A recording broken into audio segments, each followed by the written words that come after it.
Bienvenido a Ecos de Eternidad, donde cada relato se escucha como si aún estuviera vivo en nosotros.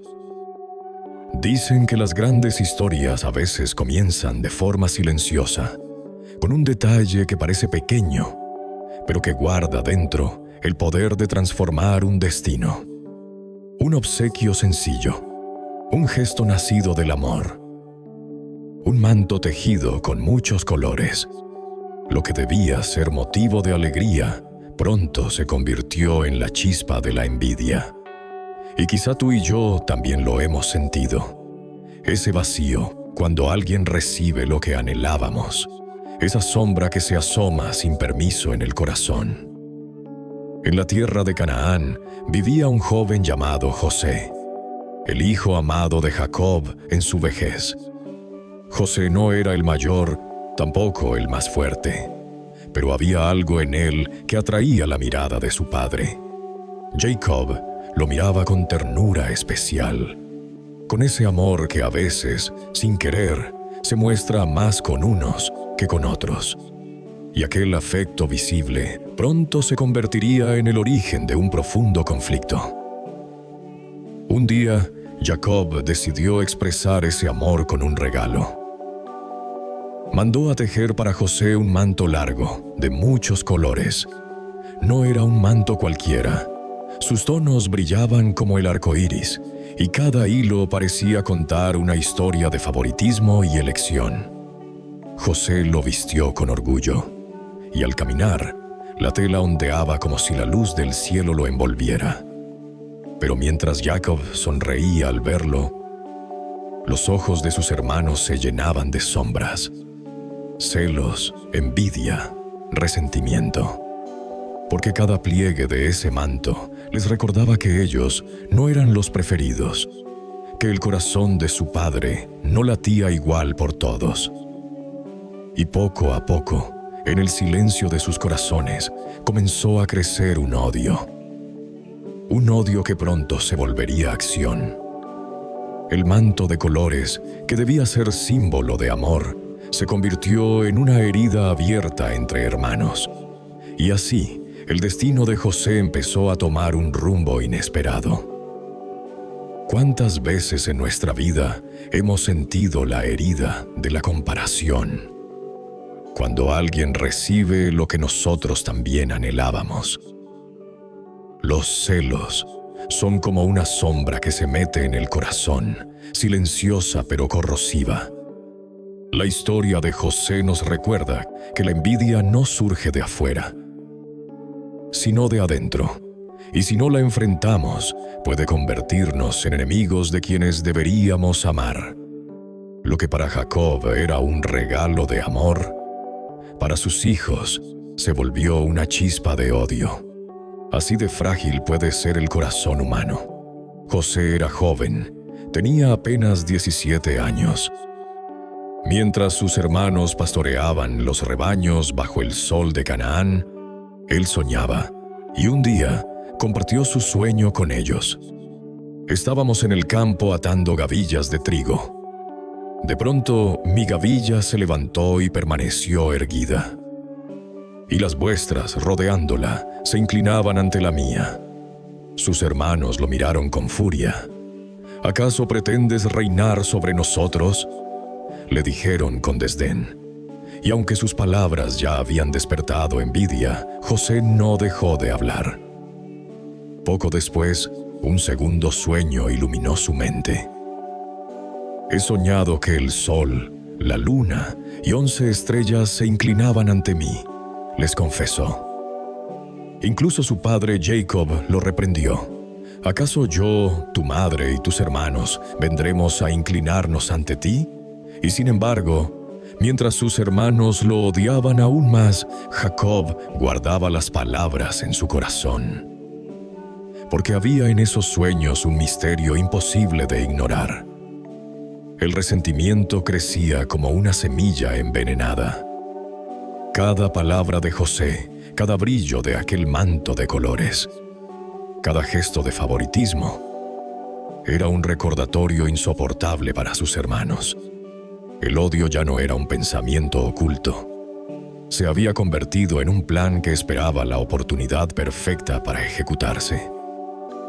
¿Qué ocurre cuando compartimos nuestros sueños con quienes no están listos para escucharlos? A veces, los sueños que nos inspiran a nosotros despiertan celos en otros.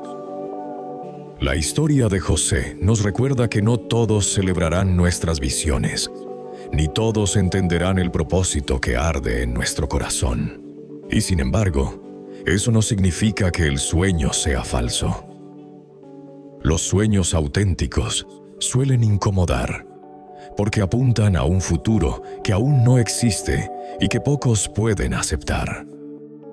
Un día, Jacob envió a José a buscar a sus hermanos, que pastoreaban lejos en Siquem. El joven caminó confiado, con su manto de colores ondeando bajo el sol. Pero mientras aún estaba lejos, ellos lo vieron. «Ahí viene el soñador», dijeron entre burlas y rabia. Y en ese instante, lo que había crecido en silencio dentro de sus corazones estalló en un plan despiadado. «Matémoslo», susurró uno. «Así veremos qué pasa con sus sueños». Pero Rubén, el mayor, se interpuso. «No derramemos su sangre. Echemos lo mejor en esa cisterna del desierto». Su intención secreta era salvarlo después, pero el destino ya estaba marcado. Cuando José llegó a ellos, no hubo abrazos ni palabras de hermano, solo manos violentas que lo arrancaron de su manto. Aquel manto de colores, símbolo de amor y promesa, fue arrancado de su cuerpo y arrojado al polvo, convertido en testigo mudo de la traición. Entre gritos y forcejeos, lo llevaron hasta la cisterna y lo dejaron caer.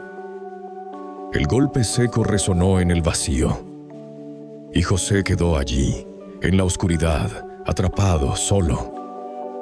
Sus hermanos se sentaron a comer pan, como si nada hubiera ocurrido. Indiferencia que dolía más que la misma traición. La herida más profunda no viene de los enemigos, sino de los más cercanos.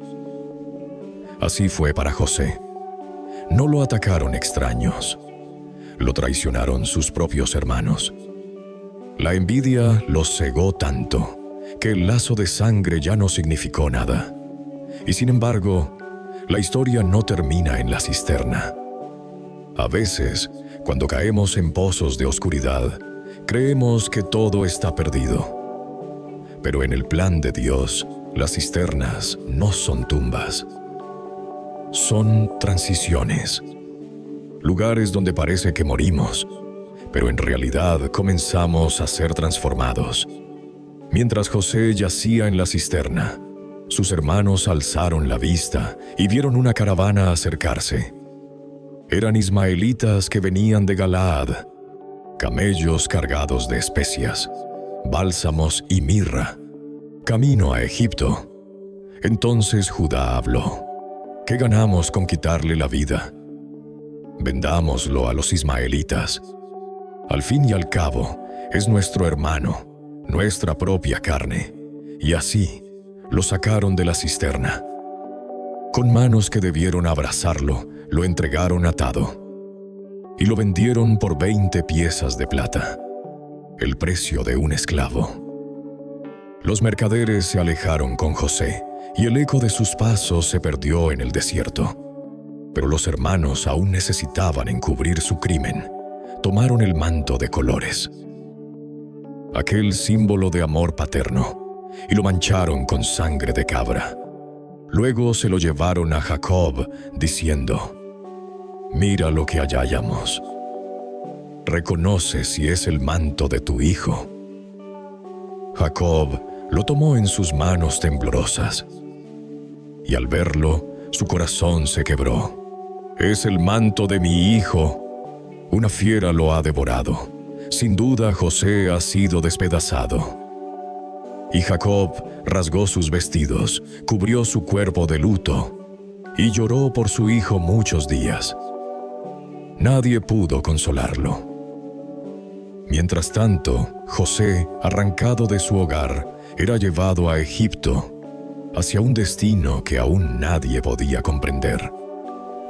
La historia de José parece terminar aquí, con un joven traicionado, vendido y dado por muerto. Pero lo que parece un final es apenas un inicio. Porque los sueños que nacen de Dios no mueren en una cisterna, ni en una venta injusta, ni en el dolor del engaño. José fue despojado de su manto de colores, pero nunca pudieron arrancarle el propósito que Dios había puesto en él. Así también en nuestra vida podemos perder lo externo, lo que otros ven, lo que brilla como un manto de colores, pero lo que Dios sembró en el corazón, nadie puede robarlo. A veces el camino hacia el cumplimiento de un sueño comienza justamente en el momento en que todo parece derrumbarse.